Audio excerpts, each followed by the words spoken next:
Welcome to this channel about andrology and men's health.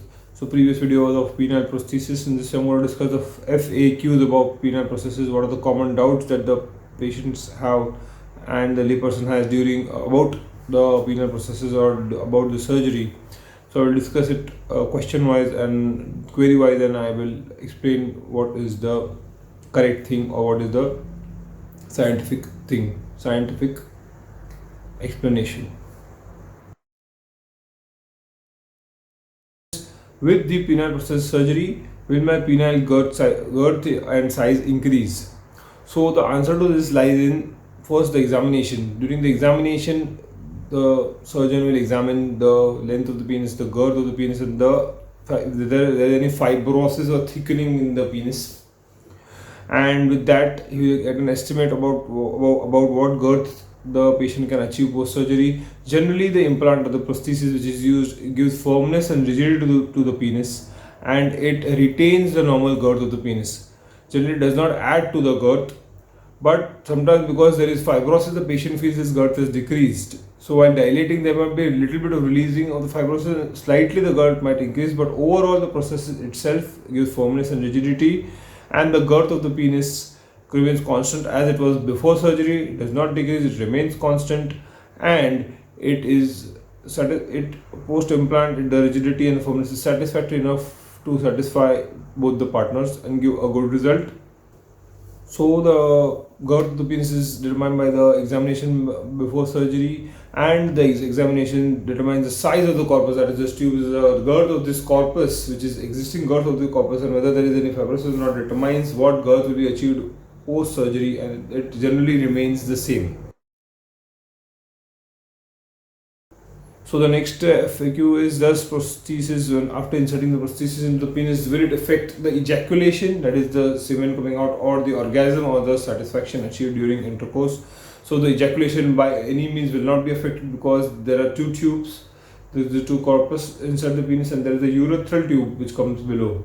So the ejaculate which comes through the urethral tube and not through the corpus. So the implants are in these corpus and the urethral tube is separate, and hence the ejaculation is never affected, and nor is the orgasm affected, because there's the glans, there's the tip of the penis, there's the glans, there is the cap of the penis. So this cap is not interfered with. The prosthesis is inserted proximally from at the junction of the scrotum and the penis, and it extends up to the mid glans. And we make sure during surgery that the glans is not damaged, there is no perforation in the glans, and the sensitivity is retained because the prosthesis is inserted from below the skin, and hence there is no decrease in the sensations, and hence the sensations are retained, and the sensations are responsible for the feeling during intercourse, which leads to orgasm, the feeling of rubbing against the female counterparts vagina, and these sensations determine orgasm, and hence orgasm is not affected because the glans is not affected and sensitivity is not affected. What is the recovery time post surgery? So generally for most implants, and specifically I'll break it into two: non-infected, there is no non-diabetics and diabetes. So non-diabetes, generally the hospital stay is only one day. The patient gets admitted in the morning, undergoes surgery. Next day is the catheter is removed, and the day after, that is on the second day post surgery, the patient will be discharged. For 4 to 5 days he has to take rest, and he can resume normal work from 7th day onwards. In most cases that is sufficient. Some patients might tolerate pain more or less, and hence might require painkillers for a longer time or rest for a longer time. And patient can resume sexual activities after 6 weeks generally, that is 4 to 6 weeks, that is 30 to 45 days after the edema, that is the swelling, has subsided and the patient gets used to having a prosthesis inside. So initially few masturbatory attempts will make him used to the prosthesis, and once he gets used to, and after a few attempts at intercourse, definitely there will be no difference between a normal intercourse and the prosthesis. It will be 90% similar to a normal intercourse when the surgery is done correctly.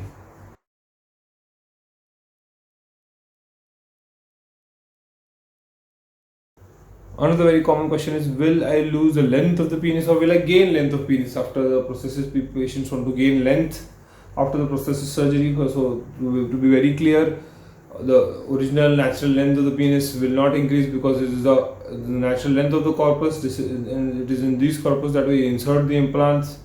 So there is no scope of increasing in the length, and at the same time there will be not much decrease in length. There might be minor decrease in length which will be not very significant, but definitely there will not be any increase in length. The original length of the penis will be retained, and this is always explained to the patient prior to surgery so that his expectations are matched to the results which can be obtained, rather than unnecessarily giving him the false hope that there will be increase in length. There is never an increase in length. The length is retained, and sometimes there might be marginal shortening of up to 5%, which is explained to the patient, and the length is assessed preoperatively whether it is adequate enough so that the prosthesis when placed will providing adequate length. General final length post prosthesis is length prior to surgery is satisfactory enough for intercourse, and hence after inserting the prosthesis will again remain satisfactory enough for intercourse after the surgery.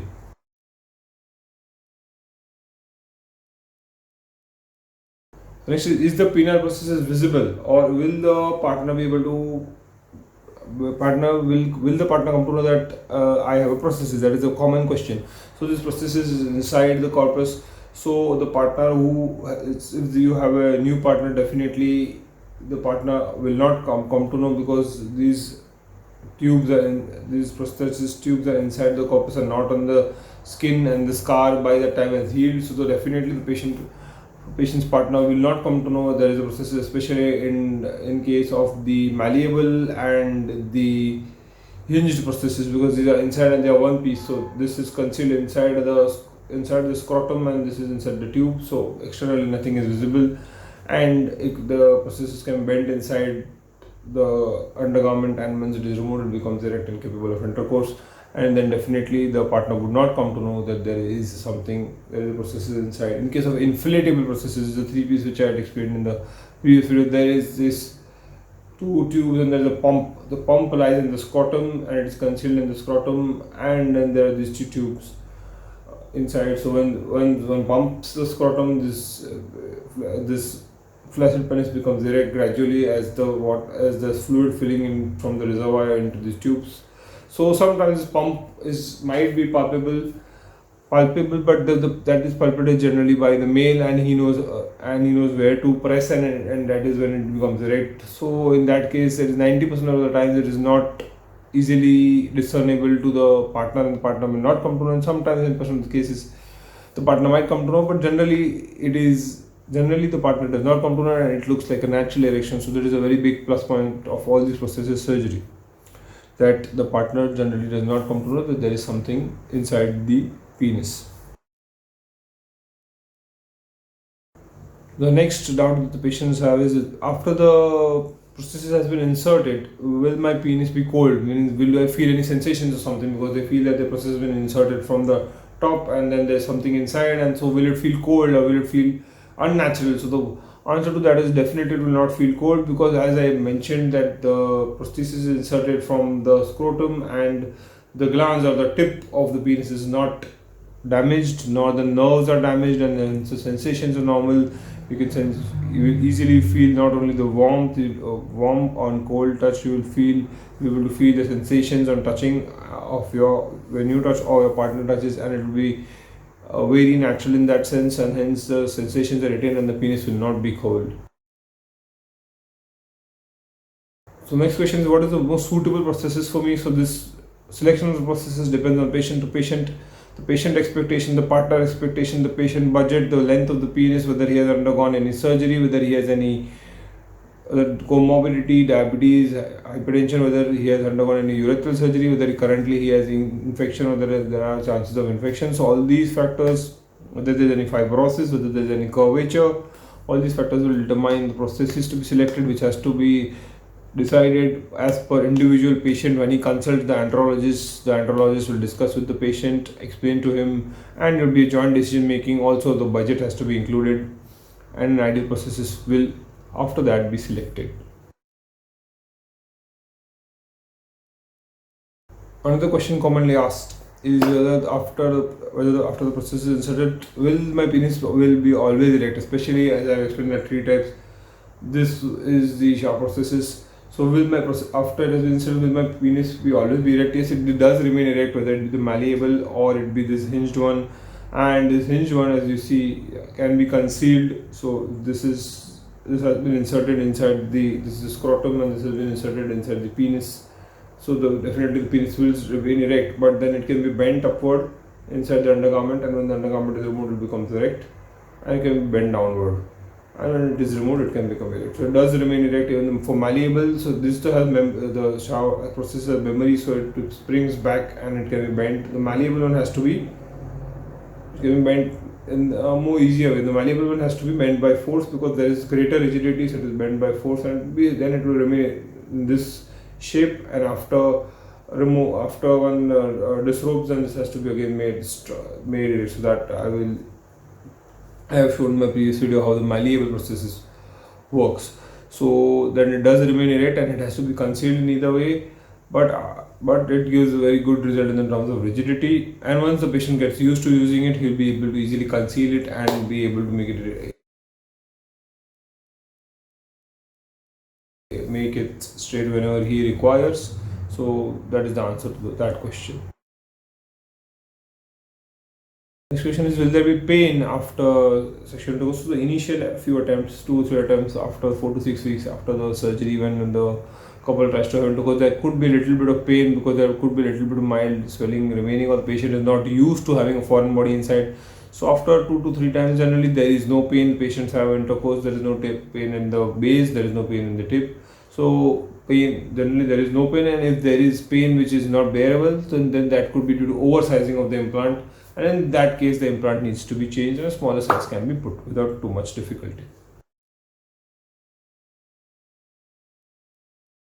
Another question is, there is limitation in sexual intercourse? So there is no limitation in sexual intercourse in the number of acts of intercourse or the positions or in any other way different from natural intercourse. So there are no limitations to sexual intercourse.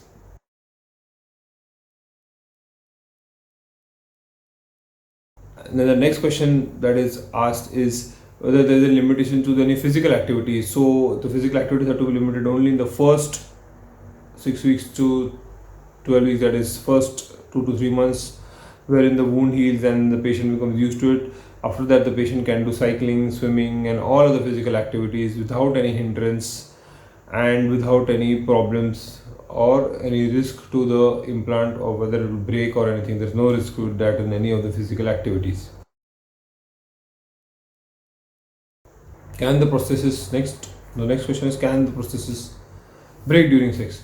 So during sexual intercourse, so that is very rare. It can happen 1 in 100, or not in 1 in 100, 1 in 1,000 acts of intercourse. Sometimes after it has been, if it is bent in a very unnatural way and it is being concealed in a very abnormal position for a long time and it is kept like in that position for a long time, sometimes there can be a fracture. It is very rare, and the inflatable one definitely does not. Inflatable one which we pump the fluid definitely does not rupture, does not fracture, and the malleable or these ones can, but only in very rare situations, and if it does, then it has to be replaced, but it happens very rarely. Generally, I've just seen one case till now, so that is very rare. So next question is, what is the lifespan of the implant? So this is very important because if the lifespan is less, it has to be replaced. So generally the sharp penile prosthesis which we see generally does not require replacement. It stays lifelong because it is bendable and it has good rigidity. In some patients over time there might be a little bit decrease in rigidity, and in that case after 15-20 years one can replace it, but 15-20 years is a good amount of time, and generally these patients requiring prosthesis are middle aged, and therefore 15-20 years would take them to a good amount of age, and maybe once replacement might be required, but generally we have seen the sharp prosthesis, it has a lifelong lifespan generally, but in few patients, 5% of the patients, it might require replacement. With the malleable prosthesis, what happens is they do not have memory, they are bent and they stay bent, so they have a memory, and because they have a memory, over time this memory decreases and it stays bent and becomes a little floppy. The rigidity decreases and it becomes a little floppy with the malleable prosthesis. So in case of malleable prosthesis, we say the lifespan is 10 years. After 10 years, the 10 to 15 years one needs to replace, so that a newer one which is more rigid and it has a good memory and it does not remain bent in a particular direction and does not become does not change from a natural to an unnatural feel. So the malleable prosthesis might require changing in 10 to 15 years depending on the patient's preferences and the patient's response to the prosthesis. And the inflatable prosthesis, which I had shown, the inflatable prosthesis, that definitely I had shown in the video in the types of prosthesis. The inflatable prosthesis has a particular lifespan of 10 years. Sometimes average lifespan of 10 years. Sometimes it can dysfunction 5 years. Sometimes it can work for 25 years. So whenever there is dysfunction, it has to be replaced.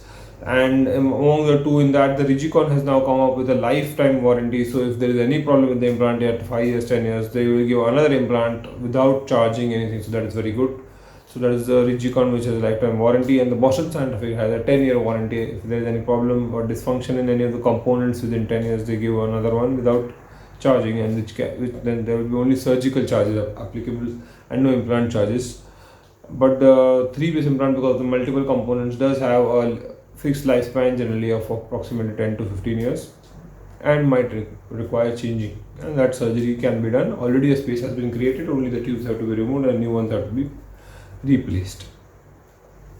So these were the different various FAQs about the penile prosthesis, and most of the doubts generally stem from these. This is what I have received questions from these patients, and hence I have addressed these doubts.